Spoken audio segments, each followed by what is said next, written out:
మండల పార్టీ నాయకులు కార్యకర్తలతో ప్రత్యేక సమావేశం. భవిష్యత్ కార్యాచరణపై దిశానిర్దేశం చేసిన టీడీపీ పార్టీ ఇన్ఛార్జ్ మరియు కూడా చైర్మన్ ముక్కా రూపానందరెడ్డి.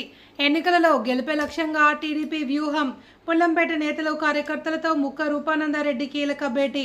పార్టీలో సమస్యలుంటే చర్చించుకుని పరిష్కరించుకుందాం, సమన్వయానికే ప్రాధాన్యం. పుల్లంపేట టీడీపీ శ్రేణులకు ముక్కా రూపానందరెడ్డి పిలుపు.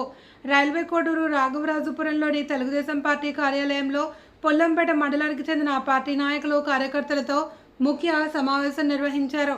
రాబోయే ఎన్నికలను దృష్టిలో ఉంచుకుని పార్టీని క్షేత్రస్థాయిలో మరింత బలోపేతం చేయడం, నాయకులు కార్యకర్తల మధ్య సమన్వయాన్ని పెంచడం వంటి అంశాలపై సమావేశంలో చర్చించారు.